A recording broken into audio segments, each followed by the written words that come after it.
일전에 한번 말씀드렸다시피 트랜스포머는 터미네이터2와 주라기 공원 등과 더불어 제게 엄청난 충격을 안겼던 영화입니다. 애니메이션으로 보던 변신 로봇을 실사로 구현할 거라는 소식을 듣고 정말 터무니없다고 의심했으나 막상 예고편을 봤을 때는 그 자리에서 지려버렸죠. 다행히 영화도 그 놀라운 CG 덕에 아주 재밌게 봤지만 약발이 금세 떨어지면서 트랜스포머는 속편을 거듭하면 거듭할수록 망가졌습니다. 여느 프랜차이즈처럼 몇 번이고 부활을 시도해도 최악의 최악을 반복하는 것 같더니 이젠 또 하다하다 애니메이션을 제작한다고 합니다. 당연히 기대는커녕 의심만 가득한 눈길로 봤는데 와, 트랜스포머 시리즈 중에서 1편 이후로는 유일하게 속편을 원하게 만들 정도로 재밌게 봤습니다. 모르긴 몰라도 저한테 올해 최고의 상업영화 10편을 꼽으라면 반드시 포함되고도 남습니다. 아무래도 애니메이션이라 상대적으로 관심은 적겠지만 완성도로 보나 재미로 보나 지금까지 나온 트랜스포머 시리즈 중에서 단연 최고라고 확신합니다. 아마 많은 분들께서 트랜스포머 1을 보시기 전에 공통적으로 궁금하신 게 두 가지 있으실 거라고 생각합니다. 하나는 실사 영화와의 관계가 무엇인지, 다른 하나는 원작을 모르는 사람이 봐도 괜찮을지에 대한 걱정이실 것 같은데 과연 이 애니메이션의 정체가 무엇인가에 대해서는 이런저런 말들이 많더군요. 간단하게 결론만 말씀드리면 영화보다 한참 이른 시점을 배경으로 한 별개의 작품이라고 보시면 됩니다. 한때 프리퀄로 기획했던 적도 있는 모양이지만 개인적으로는 괜히 또 복잡하게 얽히느니 독자적인 세계관으로 가는 게 현명한 판단인 것 같습니다. 그리고 원작에 대한 건 전혀 몰라도 얼마든지 재밌게 보실 수 있다고 장담합니다. 왜냐고요? 바로 제가 그런 관객이거든요. 트랜스포머에 대해 아는 거라곤 범블비를 포함해 지금까지 나온 7편의 영화가 전부일 뿐임에도 불구하고 입에서 욕이 절로 나올 정도로 재밌게 봤습니다. 물론 원작을 아시는 분이라면 저보다 더 재밌는 요소를 많이 발견하실 수도 있다는 건 틀림없으나 모른다고 해서 즐길 수 없는 애니메이션은 결코 아닙니다. 트랜스포머 1은 작가들이 참 영리해서 도입부에 캐릭터의 내적 동기 및 욕구와 함께 기초적인 세계관을 딱 필요한 것만 요약해서 전달하기 때문에 전혀 걱정하지 않으셔도 됩니다. 오히려 예전에는 몰랐던 옵티머스 프라임과 메가트론 등이 탄생하는 과정에다가 사이버트론의 로봇들이 오토봇과 디셉티콘으로 갈라지는 계기까지 볼 수 있다는 것, 저처럼 원작을 잘 모르시는 분들께 이 애니메이션을 꼭 봐야 하는 이유로 작용합니다.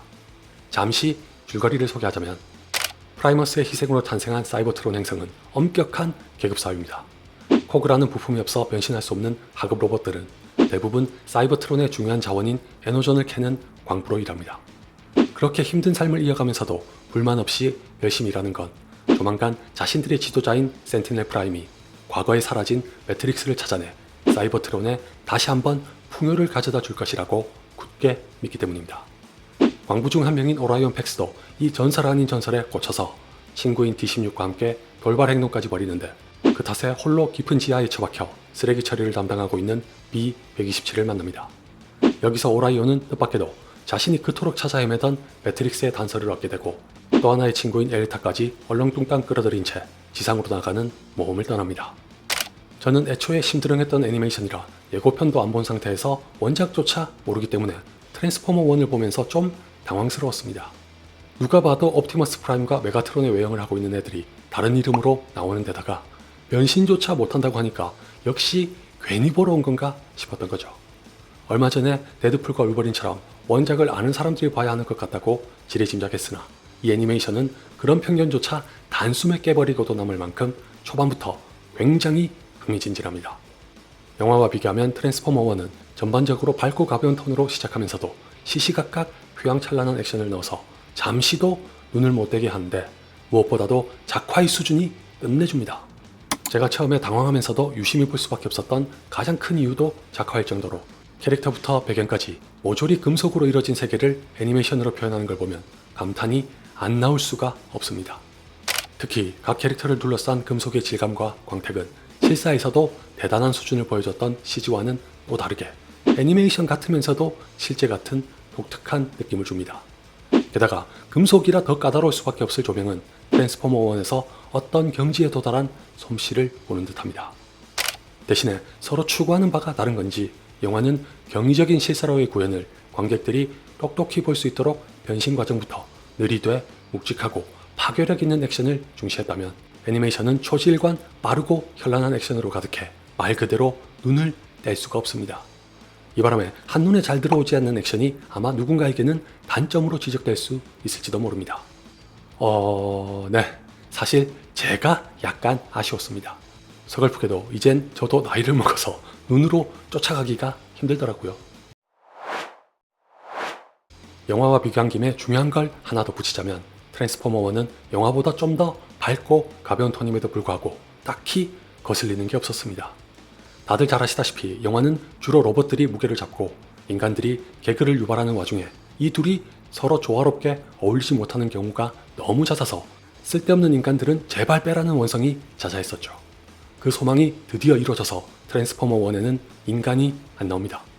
다시 말해 로봇들끼리 묵치고 장구치고 다 하는데 영화는 거의 특정 인물들에게 코믹한 역할을 전담시키는 데 반해 트랜스포머 1은 주요 캐릭터들이 개그 모드와 진지 모드를 수시로 오갑니다. 그렇다고 해서 절대 난잡하지도 않아서 각본, 연출, 연기의 환상적인 궁합이 이 애니메이션의 재미를 배가시킵니다.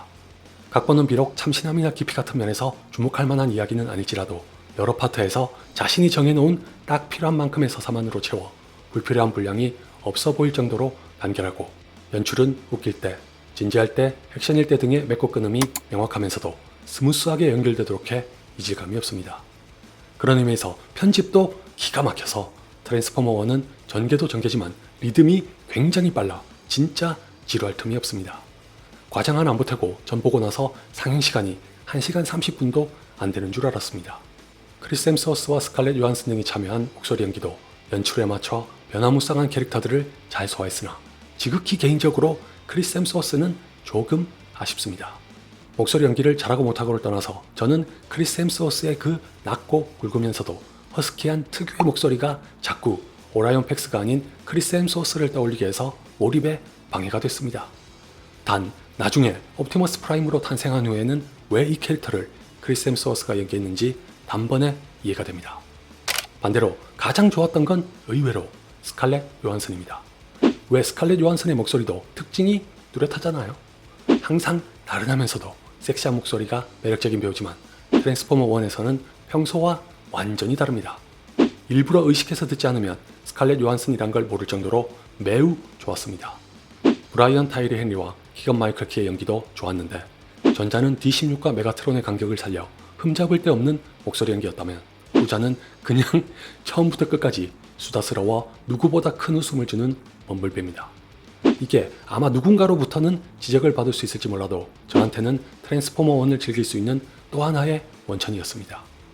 너무 빠른 액션과 내내 촐싹거리는 범블비는 재미에서만큼은 거의 완벽해 보이는 이 애니메이션에서 굳이 꼽으라면 꼽을 수 있는 작은 단점이라면 후반부에 벌어지는 오라이언과 D16의 갈등과 충돌은 부정하기 어려운 옥의 티라고 생각합니다.